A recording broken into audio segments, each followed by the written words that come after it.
Anyone who's involved in the world of mobile gaming, and particularly mobile gaming devices, knows that Snapdragon is currently the king of Android processors, and recently announced the arrival of the Snapdragon 8 Elite. So naturally, when iQoo hit me up about testing out the iQoo 13, which is one of the first devices to utilize the Snapdragon 8 Elite, naturally it was a no-brainer. For those of you who are not new to my channel, you know I play a lot of COD Mobile, but we're going to be testing out a lot of different games, especially some of the most taxing ones like Warzone Mobile and Genshin Impact, and seeing how the Snapdragon 8 Elite handles it. Hope you guys enjoy. Drop a like if you want to see more videos like this, and we'll hop into it. To give a quick rundown on the iQoo 13 itself, like I said previously, it does have the brand new Snapdragon 8 Elite processor. It also has a fully built out game center with a fully customizable experience that's perfect for any type of mobile gamer. It has a PC grade 2K display and 144 FPS super frame rate. One thing to keep in mind, a lot of the games that we're trying out today are not yet going to be optimized for a brand new device, but definitely excited to try out these games in the future once we get updates that allow the processor to do the most that it possibly can. To get things started, we opened up 3D Mark to run some benchmark tests, and as expected, this thing is an absolute tank. On top of the 4.32 gigahertz Snapdragon 8 Elite processor, it also has 16 gigs of RAM, so there's not really a whole lot the device can't do. I ran benchmarks for Slingshot Extreme and Wildlife, and the app told me that my device was too powerful and that instead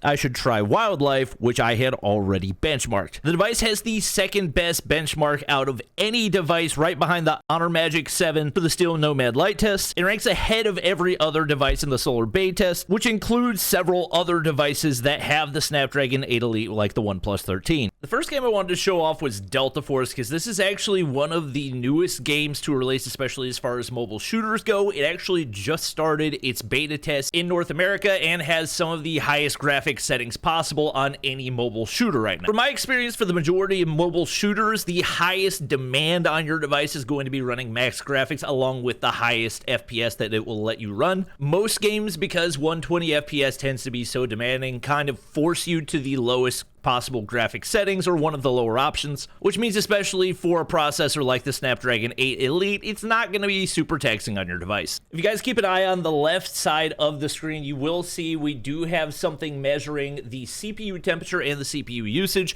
I don't think that it's 100% accurate, but the majority of the other methods that I found that people normally use to test this aren't currently available on the iQoo 13 because it is such a new device, so we'll have to wait for future updates to be able to more accurately test. I will say the tracking does seem fairly reliable, so we'll kind of use it as a benchmark for comparing game to game. Despite being one of the best looking mobile shooters right now as far as graphics go, the iQoo 13 really had no issue running Delta Force Mobile on max settings. For the most part, the CPU percentage stayed between 25% and 35%, which was pretty par for the course for the majority of the games that we played, and didn't see any major increases above that 35 to 36 degree mark, despite a full-on 20-minute game. iQoo 13 does have a game mode that allows you to kind of customize the settings. That comes down to the GPU usage, the screen response time, which obviously uses up more battery, but also is going to make your aim a lot more accurate, and that's definitely something that is really useful when it comes to mobile shooters. Well, COD Mobile obviously is not a super graphically demanding game. It wouldn't really be a Bobby Plays video if we didn't at least test out COD Mobile on the device. Went ahead and cranked the graphics up to max settings and ran the FPS at 60, which is the highest that the device would allow, and it felt really smooth, but the readings were actually very interesting because in both multiplayer and in Battle Royale, we saw some huge spikes for the CPU percentage and also some spikes in the CPU temperature as well. Now, keep in mind, playing COD Mobile was closer to the end of all my testing things, so I thought maybe I needed to turn off all the background apps to make sure nothing was getting in the way, but we still saw some major CPU spikes. The main reason it's not anything that concerns me is because there was still no actual heating issue with the device through the whole entire Battle Royale game, which I tried. I'd been seeing a lot of people asking me to test out Battle Royale because a lot of people on Android have been saying they had had lag issues in Battle Royale in the recent updates. So I wanted to play one all the way through, and I can tell you guys did not have a single issue as far as my experience playing the game. Moving on, we made our way over to Warzone Mobile, which I'm guessing a lot of people is the game that they're most interested to see because because it is one that is very historically known as running poorly on Android devices, and unfortunately, that was the case for us, at least to some degree. While the game ran smoothly, we did run into one of the major graphical issues that I've seen across Warzone Mobile, where the ground basically just doesn't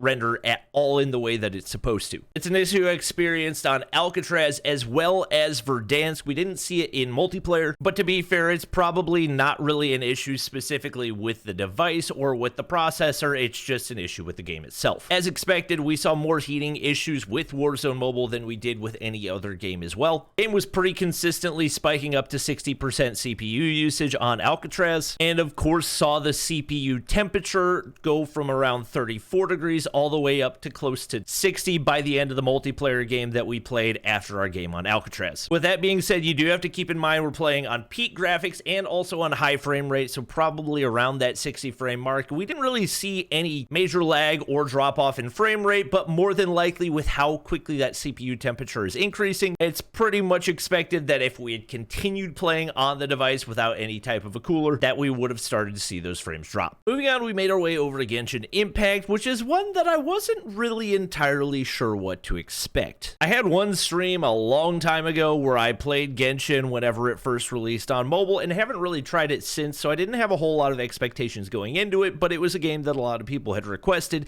simply because it's known as one of the mobile games that has one of the more high intensity processor requirements. If I had to guess, Genshin's probably one of those games that's going to need more future updates in order for it to be able to fully utilize the power of the Snapdragon 8 Elite processor, because it didn't really seem like there were a ton of options where we could test out the CPU usage all that much. If I threw it up to max graphics, it would only let me run at 30 FPS, and at 60 FPS, it didn't really seem super graphically demanding either. You do have to keep in mind I was basically running through tutorials and everything else, so it may only be whenever you get to later boss fights and you have a lot of things on the screen at once that you really start to crank in that CPU usage, but I didn't feel like we gained a whole lot from trying out the game, at least in its current iteration. The last game I wanted to try out was Arena Breakout because it's another one of those mobile shooters that's known for being a little bit nicer graphically. The one thing that I will say is that Arena Breakout is basically just a slower paced version of Delta Force, and as far as I'm aware, I'm pretty sure they're built on the same engine as well, so I wasn't really expecting anything super different, and that did end up being the case. Although because there's a little bit less happening on the screen at one time in Arena Breakout than there is for Delta Force, we were able to run the game at a much higher frame rate with good graphics as well, and it felt a lot smoother than really any of the other games that I tried. I think because of the pace of Arena Breakout, you're able to kind of take in and enjoy the graphics a little bit more as well. I don't have a great point of comparison as far as how it feels on the Snapdragon 8 Gen 3, but the game felt really flawless running on this device, and we saw very few fluctuations in both the CPU temperature and also in the CPU usage. Overall, it seems like the Snapdragon 8 Elite is at a really good starting point, and I anticipate as far as game performance across just about all of these games, they're only going to get better as games have more time to optimize and make the most of the technology. As far as the iQoo 13 itself, it's absolutely a phenomenal phone, especially for the price point that it comes at, the 12 gig option, starting at $630, which is insanely cheap for a flagship device, and around $757 for the 16 gig version, which is the one that we use for testing. If you guys want to check out more about the device, you can do so with the link in the description. Big shout out to iQoo for sending me the device to check it out.